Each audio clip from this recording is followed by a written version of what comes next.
Hello everyone, एक के special classes में आप सभी का दिल खोलकर स्वागत है। शिक्षा वह शेरनी का दूध है, जो जितना पिएगा उतना दहाड़ेगा। तो देखिए, हम लोग क्लास 9th का साइंस पढ़ रहे हैं और साइंस में भी फिजिक्स पढ़ रहे हैं। और फिजिक्स में पहला चैप्टर है गति, और गति को हम लोग पढ़ रहे हैं। और गति में देखिए, गति और गति के प्रकार को पढ़ लिया गया था कि गति क्या होती है, गति के प्रकार कितने होते हैं। ठीक है, तो गति और गति के प्रकार का अध्ययन कर लिया गया था। उसके बाद आज जो है उसके आगे का जो है उसको पढ़ा जाएगा। उसके आगे का जो भी टॉपिक है उसको पढ़ा जाएगा। तो अच्छे से देखेंगे, ध्यान से समझेंगे एक एक चीज को, तब समझ में आएगा और नोट्स बनाते जाएंगे। ठीक है, चलिए इसी के साथ आगे बढ़ते हैं। तो हम लोगों ने गति को पढ़ा था कि जब समय के साथ किसी वस्तु की स्थिति में, ठीक है, समय के साथ किसी वस्तु की स्थिति में परिवर्तन होता है, वो भी कैसे, एक निश्चित बिंदु के सापेक्ष किसी वस्तु की स्थिति में परिवर्तन होता है तो उसे गति कहते हैं। ठीक है, उसके बाद जब किसी वस्तु में समय के साथ उसकी स्थिति में परिवर्तन नहीं होता है तो उसे विरामावस्था में कहा जाता है। कहा जाता है कि यह वस्तु विरामावस्था में है, ठीक ना, अर्थात रुकी हुई है। विरामावस्था का मतलब होता है कि रुकी हुई। और उसके बाद गति के प्रकार जो था वो हम लोगों ने पढ़ा था, सरल रेखीय गति, स्थानांतरीय गति, दोलनी गति, घूर्णन गति, काल्पनिक गति, ये सब हम लोगों ने पढ़ लिया था, वृत्ताकार गति। अब आज हम लोग पढ़ेंगे राशियां, भौतिक राशियां। चलिए, भौतिक राशियां देखिए क्या होती हैं। भौतिक राशियां, अब आप हेडिंग लिखेंगे भौतिक राशियां। भौतिक राशियां,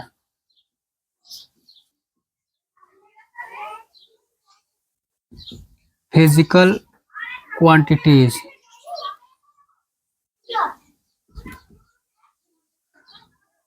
भौतिक राशियां,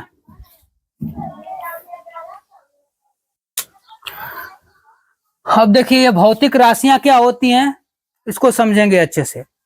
राशियां देखिए दो होती हैं, ठीक है, एक होती है अदिश राशि और एक सदिश राशि।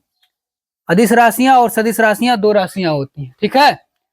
इसमें भौतिक राशियां हैं, तो भौतिक राशियां क्या होती हैं, देखिए भौतिक राशियों को समझिए कि भौतिक राशियां क्या होती हैं। जिन राशियों को मापा या तौला जाता है उन्हें भौतिक राशियां कहा जाता है।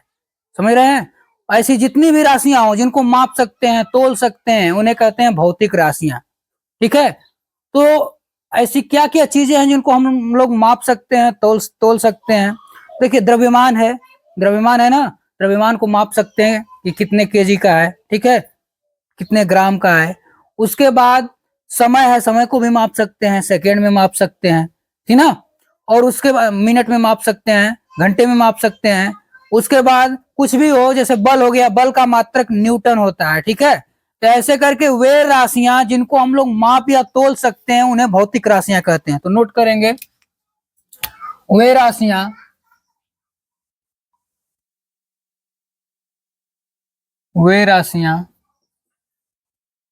जिनको मापा या तोला जा सकता है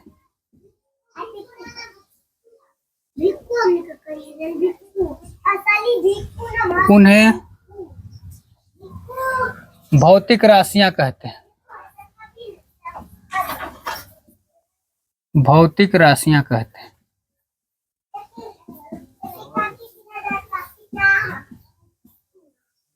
भौतिक राशियां कहते हैं वे सभी राशियां।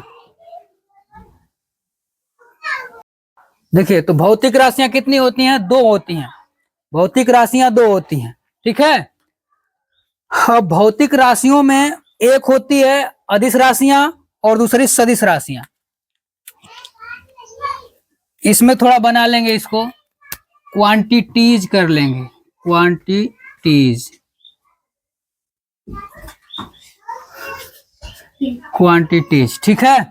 अब देखेंगे, हमने कहा कि भौतिक राशियां दो होती हैं, ठीक है। देखिए, एक अदिश राशि और एक सदिश राशि, तो दो प्रकार की भौतिक राशियां होती हैं। तो इसमें दो होती हैं, भौतिक राशियां दो होती हैं। पहला अदिश राशियां, अदिश राशियां, और दूसरी क्या होती हैं, सदिश राशियां, सदिश राशियां।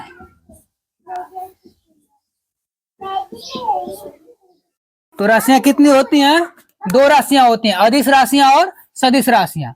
क्या बोलते हैं इसको? Scalar, scalar quantities, quantities. इसको कहते हैं वेक्टर क्वांटिटीज, वेक्टर क्वांटिटीज। ये दो राशियां होती हैं। भौतिक राशियां वे राशियां जिनको मापा या तोला जाता है उन्हें भौतिक राशियां कहते हैं, और भौतिक राशियां दो होती हैं।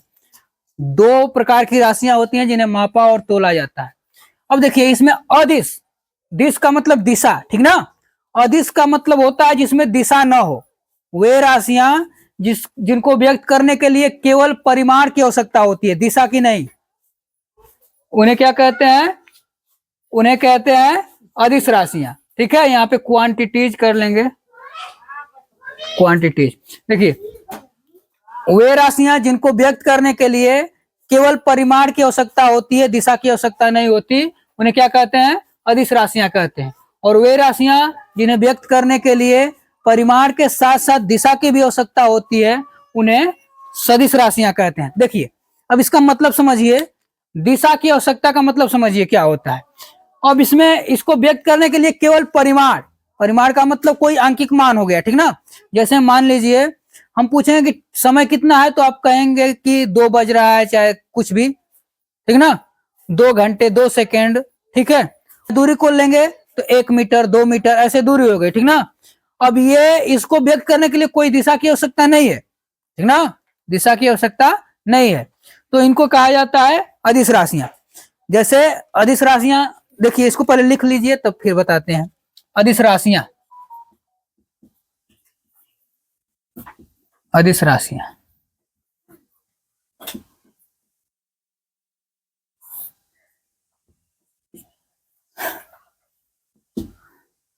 वे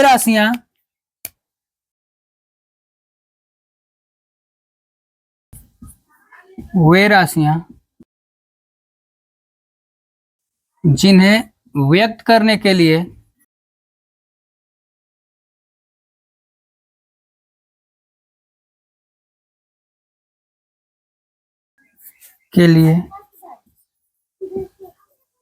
केवल परिमाण की आवश्यकता होती है,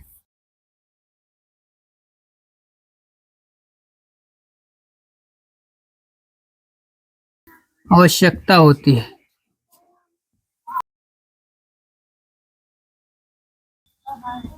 दिशा की नहीं,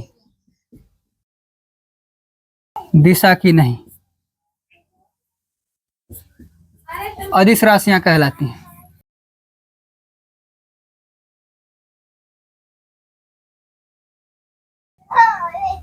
अदिश राशियां कहलाती हैं।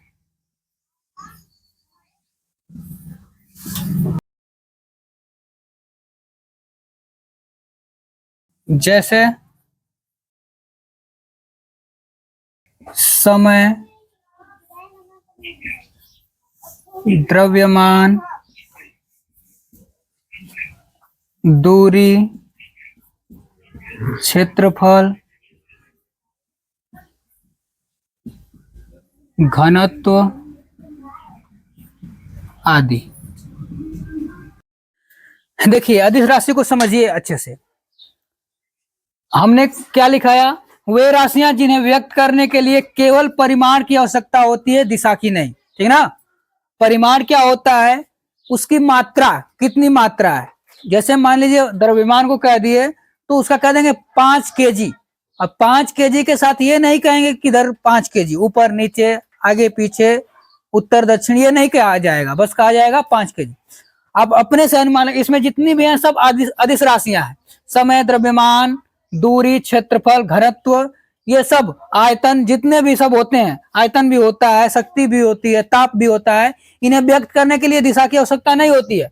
अब आप जरा अपने से सोचिए, जैसे मान लीजिए आप गए मार्केट, ठीक ना, आप मार्केट जाएंगे, सब्जी वाले के यहाँ गए आपको सब्जी लेनी है, ठीक ना, आपको मान लीजिए 1 किलो सब्जी लेनी है, तो आप उससे क्या कहेंगे, 1 किलो सब्जी दे दीजिए, मान लो 1 किलो आलू लेनी है आपको, तो आप कहेंगे कि 1 किलो आलू दीजिए।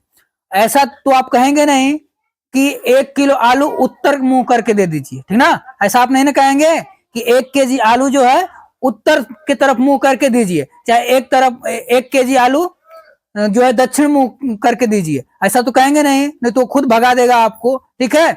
तो इसमें आप समझ गए कि इसमें बताने मतलब कि इसको व्यक्त करने के लिए दिशा की आवश्यकता नहीं होती है। अगर दिशा की आवश्यकता होती तो कुछ खरीदने जाते तो वो बेचारा वो जो बेचने वाला होता है वो भी परेशान हो जाता, उधर से कोई आता कहता 1 केजी आलू दे दीजिए और उत्तर मुंह कर लीजिए, ठीक है, ऐसे करके कहता। लेकिन इसमें दिशा की आवश्यकता नहीं है, आप जाएंगे सीधा कहेंगे 1 केजी आलू चाहिए हमको, चाहे 1 पसेरी जितना भी हमको चाहिए तो दे देगा, ठीक है, इधर उधर करने की जरूरत नहीं है, वो जैसे बैठा रहेगा वो दे देगा।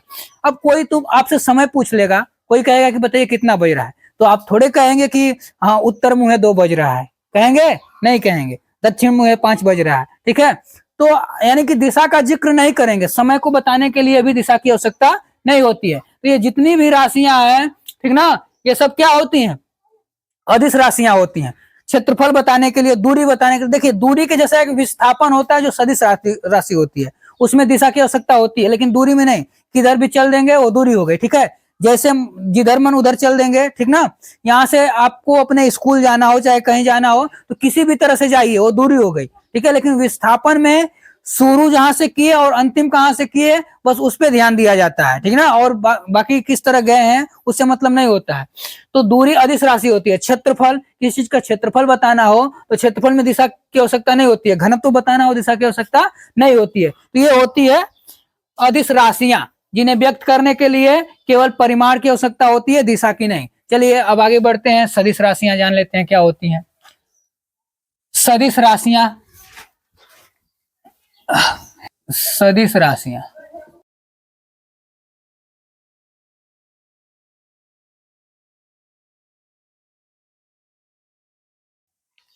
अब देखिए इसमें स लग गया, उसमें अदिश था मतलब कि दिशा नहीं है, सदिश का मतलब दिशा सहित, दिशा भी होना चाहिए इसमें, दिशा रहेगा तब भी सॉरी दिशा रहेगा तब कहेंगे कि ये सदिश राशि है। परिमाण के साथ साथ दिशा की भी आवश्यकता होती है, तो इसमें लिखेंगे वे राशियां, वे राशियां जिन्हें व्यक्त करने के लिए, जिन्हें व्यक्त करने के लिए जिन्हें व्यक्त करने के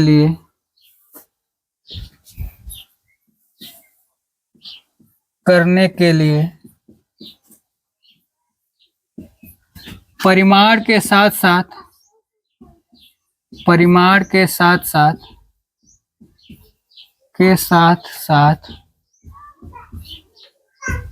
दिशा की भी आवश्यकता होती है, दिशा की भी आवश्यकता होती है, आवश्यकता होती है, उन्हें सदिश राशियां कहते हैं, सदिश राशियां कहते हैं।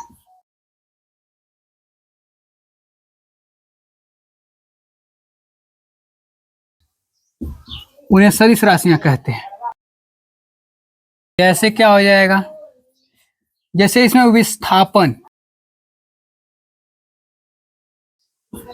विस्थापन, उसके बाद बल, वेग आदि। देखिए ये जितने भी हैं विस्थापन, बल, वेग आदि, इन्हें व्यक्त करने के लिए दिशा की भी आवश्यकता होती है, ठीक है, इन्हें व्यक्त करने के लिए दिशा की आवश्यकता होती है, समझ रहे हैं ना। जैसे मान लीजिए बल लगाना है, बल लगाना है तो उसमें दिशा की आवश्यकता होती है, ठीक ना, बल लगाएंगे। मान लीजिए आप गाँव में देखे होंगे पहले, अब तो बहुत कम हो गया है, पहले जो है झोपड़ी उपड़ी उठाई जाती थी, नहीं मड़ई जिसको कहते हैं हम लोग, ठीक ना, उसको उठाना होता था। अगर आपको कहा जाए उठाने के लिए तो जिधर उठाना होगा उधर नहीं उठाएंगे, खींचने लगेंगे तो क्या हो जाएगा, उठा ही नहीं पाएगा। 5 लोग उठा रहे हैं, 1 लोग खींच रहा है तो उठा पाएंगे नहीं। तो इसका मतलब ये हुआ कि उसमें दिशा की आवश्यकता होती है, दिशा, जिस दिशा में बल लगाना है उधर लगाएंगे तभी कार्य हो पाएगा, ठीक ना। तो क्या होगा, इसमें दिशा की आवश्यकता होती है। जैसे मान लीजिए कोई ट्रैक्टर ढकेलना हो, ट्रैक्टर को तो ढकेलेंगे, तो जिधर ढकेलना है, मतलब स्टार्ट करने के लिए कभी कभी ट्रैक्टर को ढकेलना पड़ता है, तो आगे की तरफ ढकेलना है तो आगे की तरफ ही ढकेलेंगे। उसमें से एक लोग पीछे की तरफ ढकेल रहा है तो क्या होगा, दिशा का जो है विरोध हो रहा है, ठीक ना। तो दोनों एक दूसरे के बल को काट देंगे, ठीक है। तो इसका मतलब ये हुआ कि इन्हें व्यक्त करने के लिए दिशा की आवश्यकता होती है और निश्चित दिशा की आवश्यकता होती है। जिधर जरूरत होती है उधर बल लगाने की आवश्यकता होती है। तो बल को व्यक्त करने के लिए दिशा की आवश्यकता होती है। विस्थापन भी किसी निश्चित दिशा में होता है। ये एक दूरी ही होती है, लेकिन ये इसमें दिशा होती है, दिशा को भी बताएंगे तो ये विस्थापन कहलाएगा। उसी प्रकार विस्थापन से ही वेग का भी निर्माण होता है, तो ये वेग भी जो हो जाएगा ये सदिश राशि हो जाएगा। उसके बाद त्वरण जो होता है, त्वरण भी सदिश राशि ही होता है। तो सदिश राशियां ये हो गई और अदिश राशियां हमने बता दिया, ठीक है। तो ये होता है। हाँ, अब हम लोग पढ़ेंगे निर्देश बिंदु। निर्देश बिंदु, निर्देश बिंदु क्या होता है इसको जानेंगे। रिफरेंस पॉइंट, निर्देश तंत्र भी कहते हैं इसको।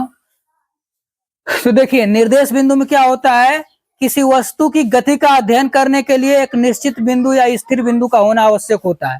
उसी को कहा जाता है, वह निश्चित बिंदु जिसके सापेक्ष किसी वस्तु की गति का अध्ययन किया जाता है, तो उसी को कहा जाता है निर्देश बिंदु, ठीक है। तो क्या लिखेंगे, वह बिंदु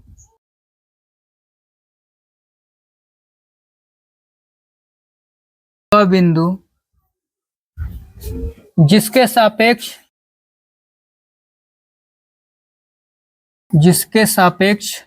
किसी वस्तु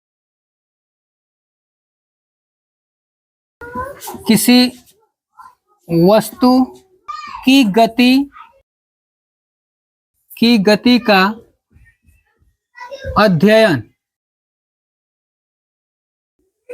वह बिंदु जिसके सापेक्ष किसी वस्तु की गति का अध्ययन किया जाता है उसे निर्देश बिंदु कहते हैं।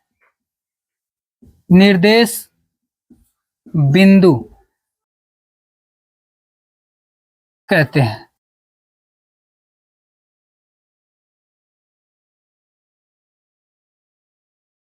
वह बिंदु जिसके सापेक्ष किसी वस्तु की गति का अध्ययन किया जाता है। एक बिंदु होती है, उसके सापेक्ष किसी भी वस्तु की गति का अध्ययन तब करेंगे जब किसी एक स्थिर बिंदु के सापेक्ष अध्ययन किया जाता है। मान लीजिए ये निर्देशांक ज्यामिति आप मैथमेटिक्स में पढ़े होंगे। ये एक बिंदु हो गई, इसके सापेक्ष किसी वस्तु की गति का अध्ययन करेंगे। अब यहां से पूछा जाएगा कि इसकी स्थिति क्या है, तो क्या बताया जाता है, इससे इसकी कितनी दूरी है, यानी कि वाई अक्ष से और एक्स अक्ष से इसकी कितनी दूरी है, ये उसकी स्थिति हो जाती है, ठीक है। तो एक निश्चित बिंदु, ठीक ना, वह बिंदु जिसके सापेक्ष किसी वस्तु की गति का अध्ययन किया जाता है उसे निर्देश बिंदु कहा जाता है, ठीक है। तो उसी को निर्देश बिंदु कहा जाता है जिसके सापेक्ष किसी वस्तु की गति का अध्ययन किया जाता है। अब आगे बढ़ेंगे, आगे हम लोग पढ़ेंगे अब दूरी क्या होती है ये जानेंगे। दूरी, डिस्टेंस, दूरी हम लोग जान लेते हैं क्या होती है। किसी गतिशील वस्तु द्वारा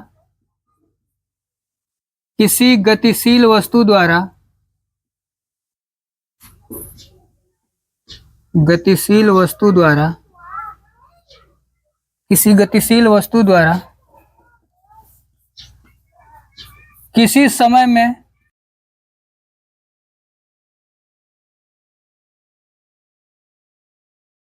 तय की गई लंबाई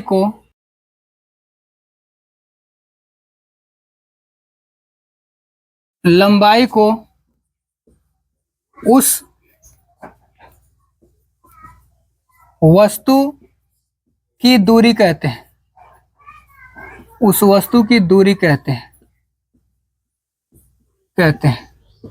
किसी गतिशील वस्तु, कोई गतिशील यदि वस्तु है तो उसके द्वारा किसी गतिशील वस्तु द्वारा किसी समय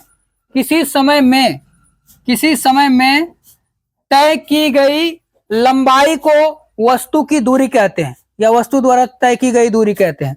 जैसे मान लीजिए हम एक वस्तु हो गए, अब यहां से किसी समय में हम दूरी तय कर दिए, तो ये हमारी मतलब कोई लंबाई तय कर दिए, तो उसको क्या कहेंगे कि वो तय की गई दूरी है, उस वस्तु द्वारा तय की गई दूरी।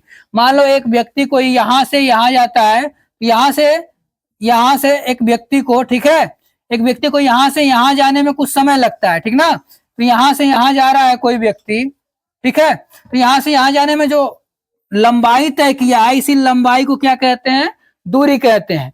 दूरी हमेशा पथ पर निर्भर करती है, रास्ते पर निर्भर करती है। मतलब कि जैसे जैसे रास्ते यहां से ऐसे जाएंगे तो ये पूरा नापेंगे, ये दूरी होगी, ये पूरा ऐसे। लेकिन विस्थापन इससे अलग होता है। चलिए आगे लिखेंगे इसमें, यह एक अदिश राशि है,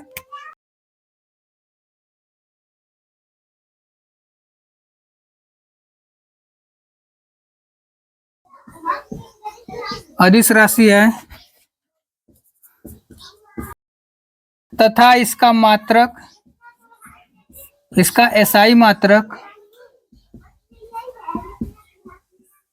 मीटर होता है, मीटर होता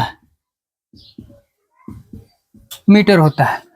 इंटरनेशनल सिस्टम में, मतलब अंतरराष्ट्रीय पद्धति में, इसका मात्रक जो होता है एमकेएस पद्धति में, 3 पद्धति में मात्रक होते हैं, ठीक है।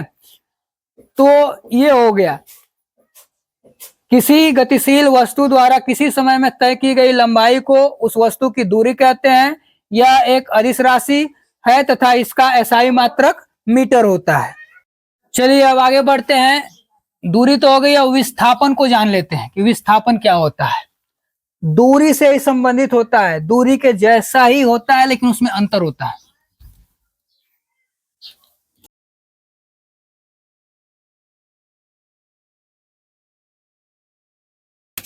विस्थापन, डिस्प्लेसमेंट, विस्थापन, डिस्प्लेसमेंट,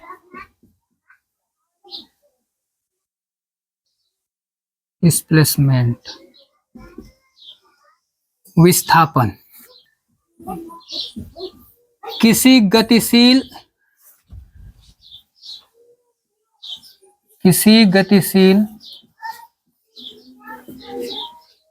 वस्तु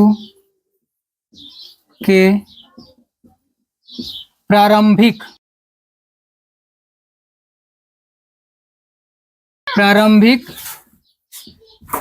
एवं अंतिम स्थितियों के बीच की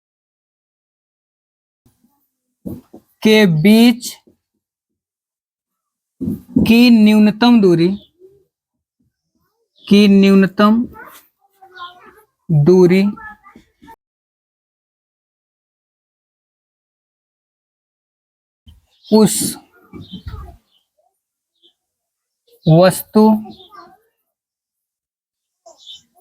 उस वस्तु का विस्थापन कहलाती है।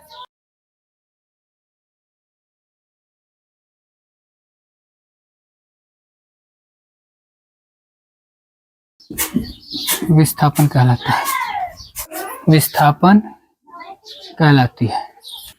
देखिए, किसी गतिशील वस्तु के प्रारंभिक एवं अंतिम स्थितियों के बीच की न्यूनतम दूरी उस वस्तु का विस्थापन कहलाती है। जो न्यूनतम दूरी होती है, यानी कि कम से कम दूरी, प्रारंभिक जहां से शुरू किया और जहां अंत किया, वो हो जाएगा, उसके बीच की न्यूनतम दूरी जो होती है वो क्या कहलाती है, विस्थापन कहलाती है। थोड़ा सा इसको समझेंगे अच्छे से। दूरी और विस्थापन में अंतर क्या होता है। अगर कोई ए नाम का व्यक्ति है, यहां से बी दूरी पर, देखिए कोई व्यक्ति ए से, बिंदु ए है, यहाँ पे बिंदु बी है, यहां से कोई व्यक्ति इस तरह करके ये यहाँ बी पर आ गया, ठीक है, बी पर आ गया। अब पूछा जाएगा कि ए यहां से यहां तक आने में, और ये जो दूरी है, ये दूरी मान लीजिए 5 किलोमीटर है, और ये पूरी दूरी हो जाएगी मान लीजिए 25 किलोमीटर, ये पूरी दूरी ऐसे ऐसे जाने पर 25 किलोमीटर है। अब पूछा जाएगा कि ए से बी तक जाने में कुल दूरी कितनी तय की गई, तो दूरी कहा जाएगा कि 25 किलोमीटर। यहां से ऐसे जैसे जैसे, क्योंकि दूरी जो होती है वो रास्ते पर निर्भर करती है, उसके पथ पर, जैसे जैसे उसका रास्ता होगा वैसे वैसे उसको माप लिया जाएगा, ठीक है ना, तो उसकी दूरी हो जाएगी। लेकिन विस्थापन क्या होता है, प्रारंभिक जहां से शुरू किया है और अंतिम कहां से किया है, सीधा वहां से माप देंगे, वो क्या हो जाएगा, विस्थापन। हमने क्या लिखाया, प्रारंभिक एवं अंतिम स्थितियों के बीच की न्यूनतम दूरी, जहां से शुरू किया है और जहां अंत किया है, यहां से न्यूनतम दूरी, कम से कम दूरी, ये पूरा नाप लेंगे यहाँ पे सीधा, ठीक है, सीधा माप लेंगे तो ये क्या कहलाएगी, विस्थापन कहलाएगी। ठीक है, तो विस्थापन इसका क्या हो जाएगा, 5 किलोमीटर और दूरी 25 किलोमीटर। ठीक है, चलिए और समझते हैं इसको, एक एक बना भी लीजिए। मान लीजिए कोई ए से बी तक व्यक्ति, एक व्यक्ति इस तरह जाता है,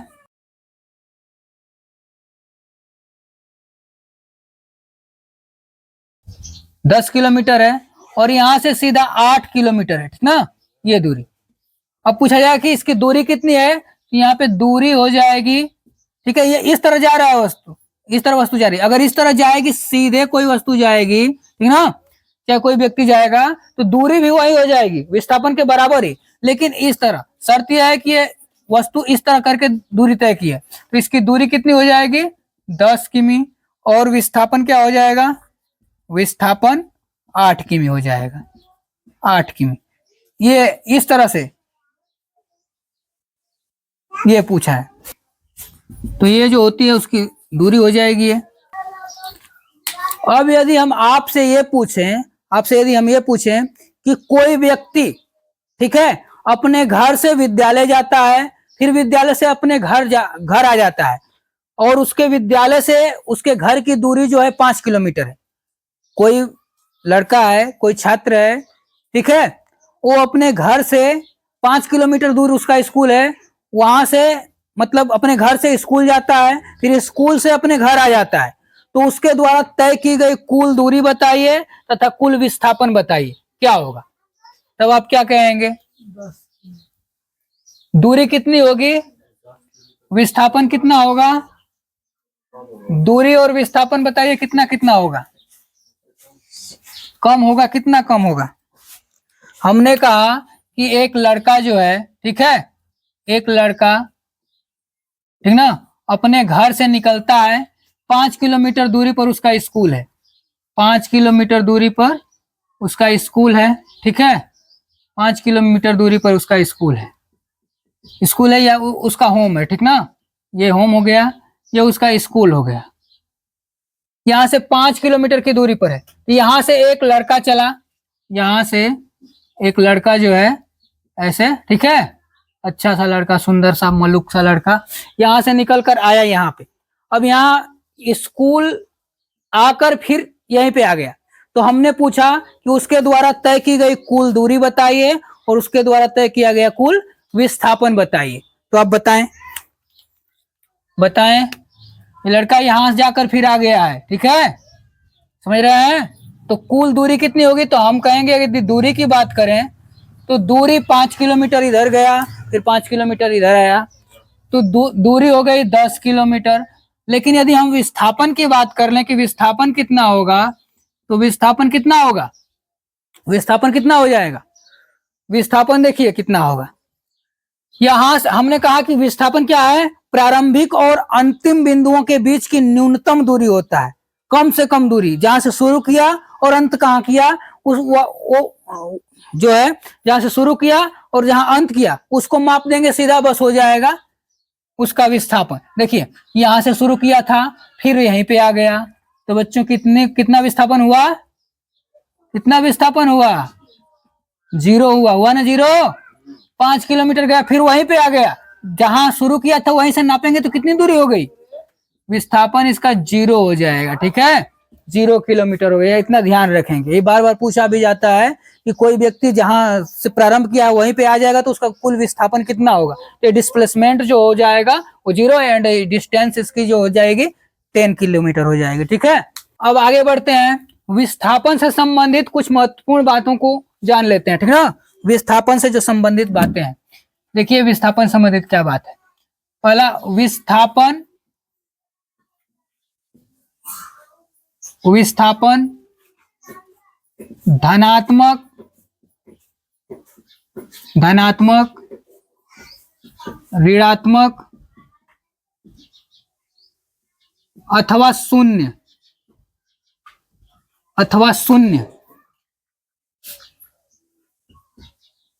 भी हो सकता है, शून्य भी हो सकता है, क्योंकि यह एक सदिश राशि है, क्योंकि यह एक सदिश राशि है, यह एक सदिश राशि है, सदिश राशि है। हमने क्या लिखा, विस्थापन धनात्मक ऋणात्मक अथवा शून्य भी हो सकता है। अभी हमने बताया शून्य विस्थापन जब हुआ था तो बताया, अभी आपको ऋणात्मक भी बताकर, मतलब ऋणात्मक भी दिखाएंगे कि ऋणात्मक कैसे हो सकता है। तो यह एक सदिश राशि है, इसमें दिशा होती है, इसलिए यह धनात्मक ऋणात्मक शून्य भी हो सकता है, ठीक ना, कुछ भी हो सकता है। दूसरी बात, विस्थापन सदैव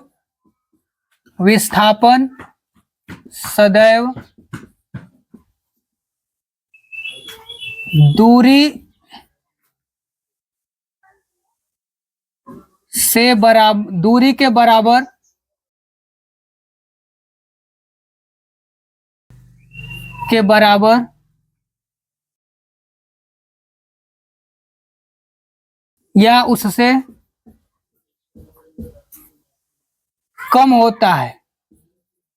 कम होता है। विस्थापन सदैव दूरी के बराबर होगा या उससे कम होगा, अधिक कभी भी नहीं हो सकता, ठीक ना। विस्थापन सदैव दूरी के बराबर या उससे कम होता है, अधिक नहीं हो सकता, अधिक नहीं हो सकता। सदैव अधिक नहीं हो सकता है, कभी भी विस्थापन दूरी से ज्यादा नहीं हो सकता, उसके बराबर हो सकता है। अगर सीधा पथ है, यहां से यहां तक चला 10 किलोमीटर, सीधा ऐसे आया तो दूरी भी बराबर हो जाएगी, विस्थापन भी। कभी कभी ऐसा होगा कि ऐसे दूरी होगी तो दूरी बढ़ जाएगी, विस्थापन सदैव कम ही रहेगा या उसके बराबर हो सकता है, लेकिन कभी भी विस्थापन दूरी से ज्यादा नहीं हो सकता। मतलब आप लिख लेंगे, विस्थापन यानी कि डिस्प्लेसमेंट, विस्थापन इज ऑलवेज लेस देन और इक्वल टू डिस्टेंस। मतलब कि विस्थापन हमेशा सदैव दूरी से छोटा या उसके बराबर होता है, बड़ा कभी नहीं हो सकता।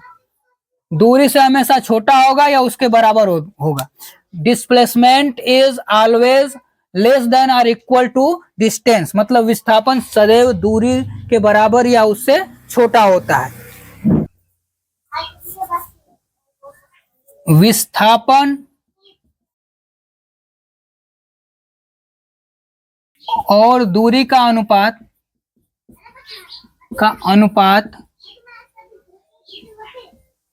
अनुपात सदैव एक से कम या उसके बराबर होता है,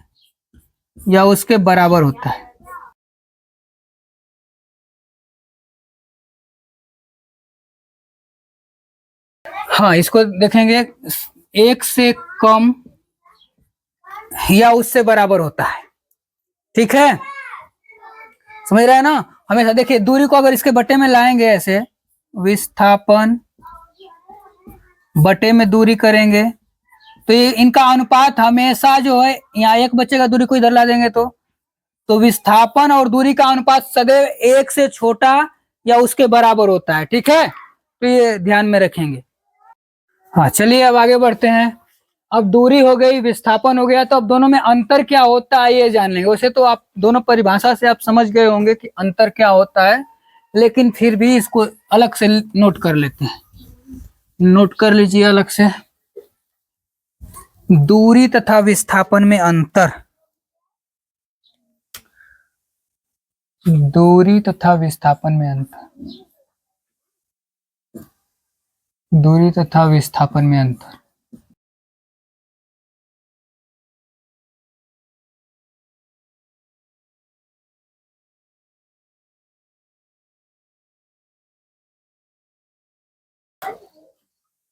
देखिए क्या अंतर होता है, दो तीन अंतर लिख लेंगे। हमने परिभाषा में क्या लिखाया हुआ है दूरी में, कि किसी वस्तु द्वारा किसी भी समय में तय की गई पथ की लंबाई, ठीक ना, उसकी उसके द्वारा, उस वस्तु द्वारा चली गई दूरी कहलाती है। तो पहला अंतर लिखेंगे, किसी वस्तु द्वारा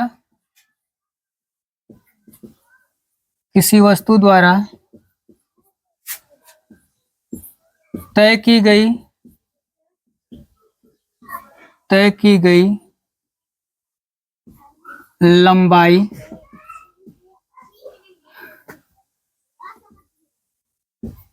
दूरी कहलाती है,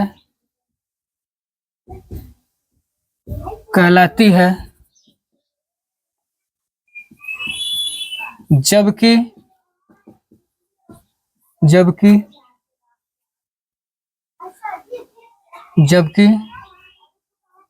प्रारंभिक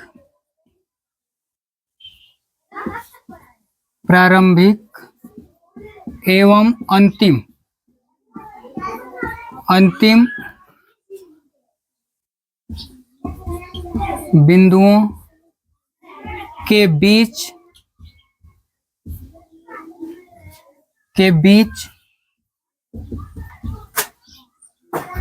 की न्यूनतम दूरी, मतलब कम से कम दूरी विस्थापन कहलाती है। पहला अंतर तो ये हो गया, विस्थापन कहलाती है।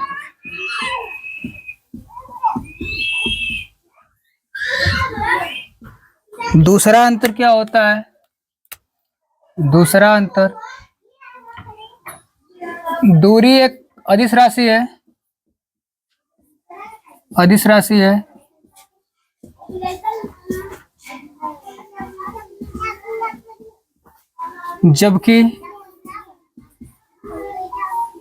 जबकि विस्थापन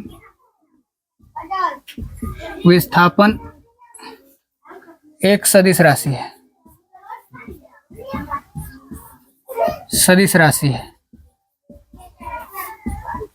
दूरी एक अदिश राशि है जबकि विस्थापन एक सदिश राशि है। तीसरा अंतर, दूरी में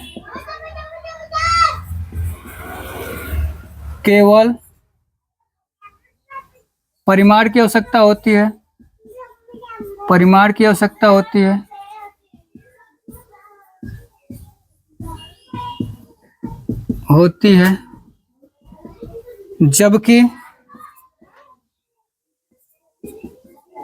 जबकि विस्थापन में परिमाण के साथ साथ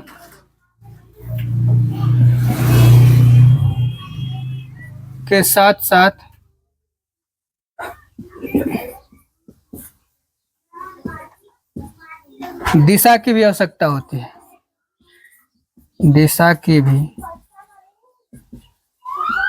आवश्यकता होती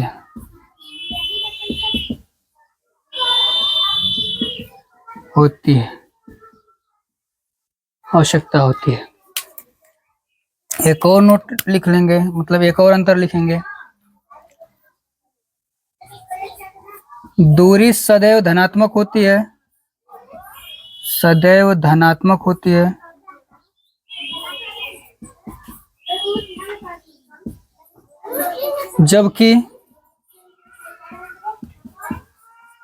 जबकि विस्थापन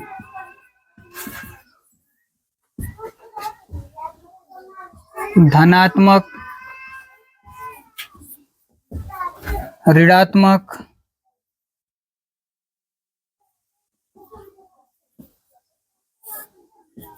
अथवा शून्य भी हो सकता है।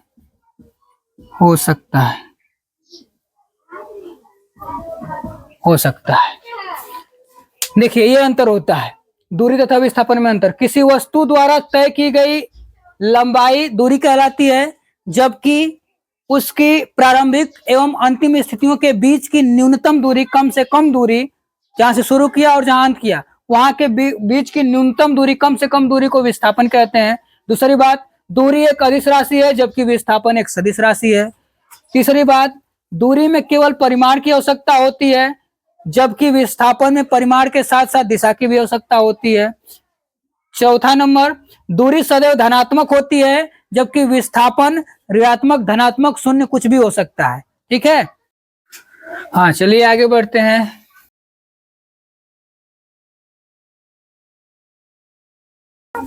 कुछ क्वेश्चन कर लेते हैं, इस पर जो है कुछ न्यूमेरिकल कर लिया जाए विस्थापन और दूरी पर।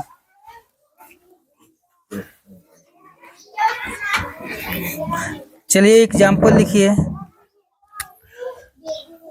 एग्जाम्पल, एक व्यक्ति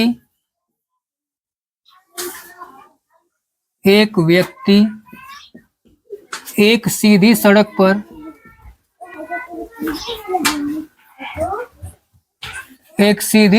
पर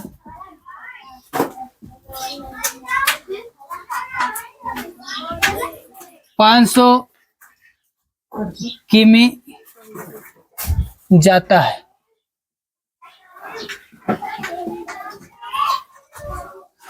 500 किमी जाता है, पुनः 200 किमी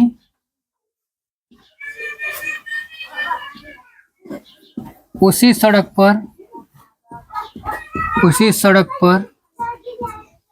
वापस आता है।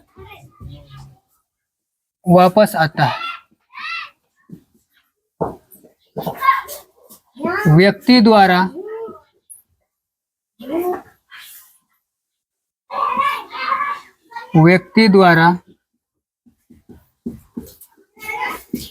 तय की गई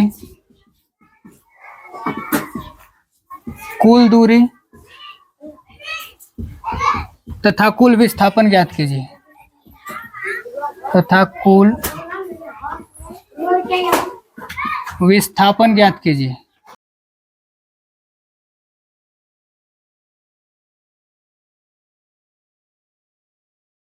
हाँ देखिए, एक व्यक्ति एक सीधी सड़क पर 500 किलोमीटर जाता है, पुनः 200 किलोमीटर उसी सड़क पर वापस आता है। उसी सड़क पर, सीधी सड़क है, ठीक ना। व्यक्ति द्वारा तय की गई कुल दूरी तथा कुल विस्थापन ज्ञात कीजिए। देखिए हम लोग क्या करते हैं, मान लीजिए व्यक्ति बिंदु ए से बिंदु बी तक 500 किलोमीटर की दूरी तय करता है। 500 किलोमीटर, पैदल नहीं है, बाइक से है या फिर कोई साधन से है, ठीक ना। पैदल चलने में तो इसके होश उड़ जाएंगे, ठीक है, मर जाएगा बेचारा। तो कोई व्यक्ति ए से बी तक 500 किलोमीटर जाता है, ठीक ना, 500 किलोमीटर, फिर उसी सड़क पर वापस आता है। कितने किलोमीटर? 200 किलोमीटर। मान लीजिए यहाँ पे 200, यहाँ पे लगभग, यहाँ पे ये मान लीजिए बिंदु सी है, यहाँ पे 200 किलोमीटर आता है। तो हमने क्या कहा, ये पूरी दूरी इतनी है और यहाँ से ये दूरी जो है 200 किलोमीटर है। तो हमने क्या कहा कि कुल विस्थापन और कुल दूरी ज्ञात कीजिए। तो हमने कहा कि दूरी उसके रास्ते पर निर्भर करती है, दूरी पथ पर निर्भर करती है। जैसे जैसे चला है, जैसे जैसे रास्ता गया है, वैसे वैसे उसकी दूरी हो जाएगी। तो दूरी ये हो जाएगी, फिर यहाँ से ये आया है, तो कुल दूरी कितनी हो जाएगी? कुल दूरी की यदि बात करें तो 500 प्लस 200 बराबर कितनी हो जाएगी? 700 किलोमीटर दूरी हो गई। अब कहा जाए कि कुल विस्थापन ज्ञात कीजिए, तो कुल विस्थापन कितना हो जाएगा? कुल विस्थापन तो हमने कहा कि विस्थापन प्रारंभिक एवं अंतिम बिंदुओं पर निर्भर करता है। यहां से शुरू किया, अंतिम बिंदु ये है, बस यही हो जाएगा विस्थापन। तो विस्थापन हो जाएगा 500 और 200 इधर आया तो माइनस हो जाएगा 200, तो कुल मिलाकर 300 किलोमीटर इसका विस्थापन हो गया कुल। ठीक है, तो ये रहा आज का क्लास। और आज बस इतना ही। धन्यवाद।